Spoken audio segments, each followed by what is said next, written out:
Imagine, tu regardes un nouvel animé de mecha tranquillement, quand soudain... 知らないわ。あなた、誰？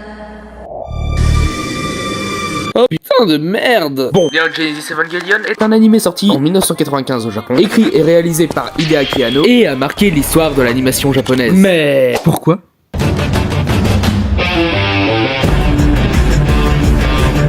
Alors oui, c'est très loin d'être le plus important, mais je vous parlerai de la clé du génie d'Evangelion à la fin de la vidéo. Tout d'abord, l'animation est absolument géniale. Alors certes, ça a un petit peu vieilli maintenant, mais je vous rappelle que c'est quand même sorti 7 ans avant Naruto, alors que c'est déjà 1000 fois plus beau. Et ça s'explique par 2 points. Tout d'abord, le travail de l'équipe qui est absolument dantesque et minutieux. Je veux dire, regardez-moi ça, c'est absolument magnifique. Et le fait qu'il ait eu pour mentor un tout petit réalisateur dont je suis sûr vous n'avez jamais entendu parler, Hayao Miyazaki. Mais ce n'est rien comparé à l'une des plus grandes qualités d'Evangelion, la meilleure OST de tout animé confondu. Elle est tantôt épique, tantôt guerrière, parfois haletante, et cache même d'autres qualités exceptionnelles dont on reparlera un peu plus tard. Mon dieu, mais écoutez-moi ça!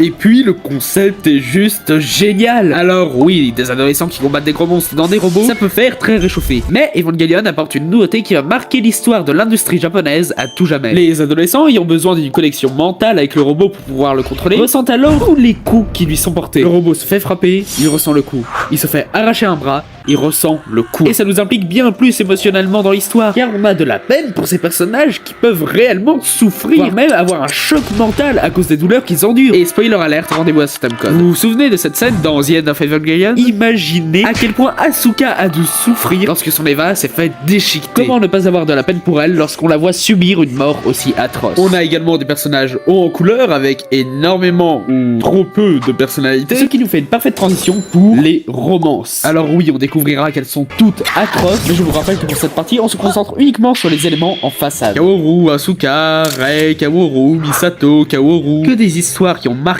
les fans et qui se sont malheureusement toutes mal terminées. Mais tous ces points feraient d'Evangelion un animé sympathique. Alors, qu'est-ce qui fait son génie? Eh bien, c'est son histoire, la véritable histoire de Neon Genesis Evangelion. Donc, Neon Genesis Evangelion, c'est l'histoire de Shinji, un ado en dépression, abandonné par son père. Il vit dans la ville de Tokyo 3, construite après l'annihilation de la majeure partie de la Terre par les anges, des entités mystérieuses, en 1999. Il va alors être choisi par son connard de père pour piloter une Eva, une sorte de robot géant, pour combattre ces monstres. Tout cela parce que la pilote est gravement blessée. Il se voit donc contraint d'accepter, et c'est parti pour plus de dépression, de mort, et de plein d'autres petites choses que nous adorons toutes et tous.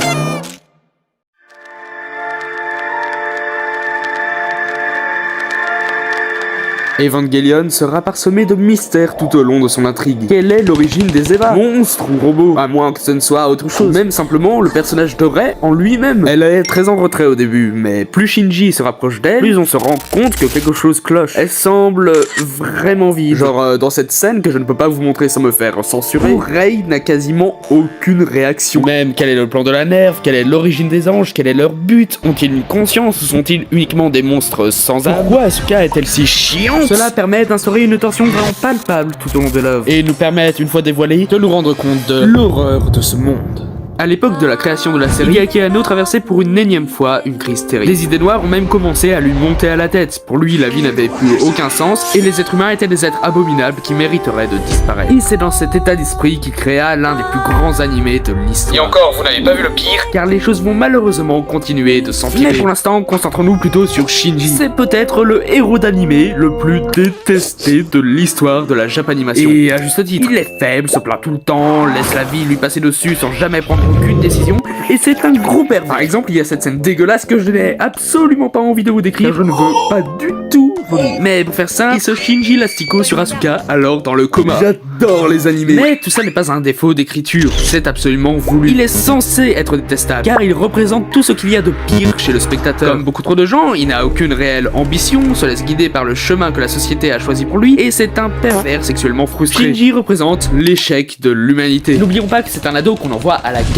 Il voit ses amis souffrir, mourir, son père le déteste, évidemment qu'il va toujours se plaindre. Je veux dire, ils combattent des monstres qui vont chercher dans leur subconscient pour pouvoir ressortir des vieux traumatismes pour les faire souffrir. Et puis surtout, il y a eu eu toutes ces fois où il a été obligé de faire du mal à des gens qui l'aiment parce qu'on lui ordonnait, comme Kaworu ou son camarade de classe. Et il y a aussi Rei et Asuka. La première est une personne qui a du caractère, des traumatismes, des envies, des frustrations ou encore des complexes. Bref, c'est une vraie personne. Elle est bourrée de défauts, mais aussi de qualités. Bref, tout l'opposé de Rei. Donc, pour tout comprendre, il nous faut d'abord partir de Rei. C'est une femme qui n'a aucune passion personnelle, ne parle pratiquement jamais, obéit aveuglément à Gendo, on y revient. Bref, une marionnette. Disons-le clairement, si un mec macho avait une idée de la femme parfaite selon lui, ce serait Rei. Elle représente donc une forme d'idéal. Un idéal vieillot, faussé et sexiste, on est d'accord, hein, mais un idéal quand même. La révélation finale en devient alors brillante. Elle est littéralement créée par l'incarnation de l'autorité qui régit la société. Littéralement un produit de cette dernière, l'équivalence à un président ou à un dictateur, Gendo. Ce gros chien contrôle tout. Tout le monde sait qu'il a du pouvoir, mais personne ne se doute d'à quel point il tient l'avenir du monde dans le creux de sa main. Il n'hésite pas à faire souffrir son propre fils pour atteindre son but, et joue sur les bas instincts et les traumatismes des gens dont il a besoin pour pouvoir les contrôler. Et c'est d'ailleurs ce que risque de devenir son fils s'il continue comme ça, à rester renfermé parce qu'il souffre, il deviendra froid, cruel et seul. Mais le chef de la Nerve est également l'incarnation du nihilisme. Il veut tuer chaque humain sur cette terre pour fusionner leurs âmes et créer une seule et unique entité. Les humains se battront toujours entre eux, il y aura toujours de la souffrance où que ce soit. Mais s'il n'y a plus d'individualité, si l'humanité ne forme plus qu'un être homogène, alors l'adversité ne peut plus exister et donc la souffrance cessera d'être. Non, c'est en tout cas ce qu'il pense. Et son plan consiste en l'utilisation de Rei, le premier ange Adam et son fils pour créer le troisième impact. La destruction du monde tel que nous le connaissons. Attends une petite minute, Adam, les anges, Evangelion, l'homme au pouvoir qui utilise les anges et les Eva, littéralement évangile en anglais, pour arriver à ses fins. Oh mon dieu!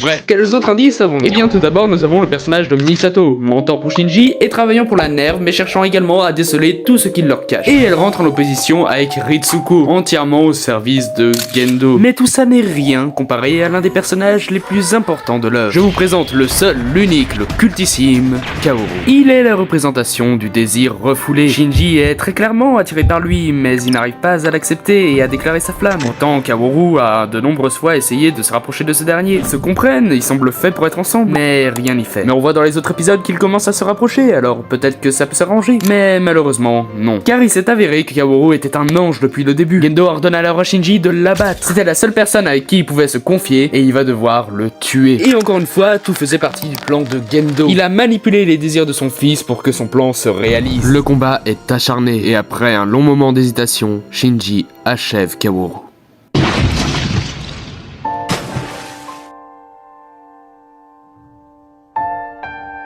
Bon, je pense que nous avons assez d'éléments pour comprendre Evangelion. Tout d'abord, on peut remarquer qu'il nous peint une fresque représentant notre monde dans son ensemble. On a tout, le système de pouvoir pyramidal, la religion, la guerre, les personnes chiantes, et même le dépressif. Et à la base, Anno avait prévu une good ending. Shinji arrive de nouveau à s'ouvrir aux autres et l'humanité est sauvée. Sauf que des tas de connards ont harcelé et menacé de mort Anno parce qu'il n'avait pas aimé la fin. Il en a donc fait une nouvelle dans un film appelé The End of Evangelion. Et dans celui-là, c'est tout l'inverse. Ici, Gendo gagne, il cause le troisième impact, et seul Asuka et Shinji survivent. Les deux personnages représentant le mieux l'humanité sont les derniers en vie, que ce soit par sa rage et ses imperfections pour l'une, ou sa faiblesse pour l'autre. Et le film s'achève par l'une des répliques les plus tristement cultes de l'histoire de l'animation.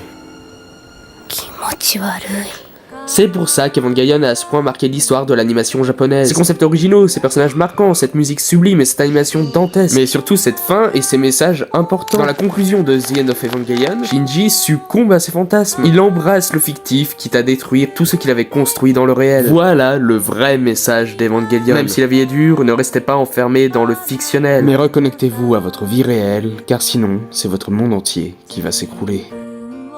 J'espère que la vidéo vous aura plu, si c'est le cas, je vous conseille de vous abonner pour ne pas rater nos prochaines analyses d'animés, de jeux vidéo ou même de films. Sur ce, passez une bonne journée. Tchuss.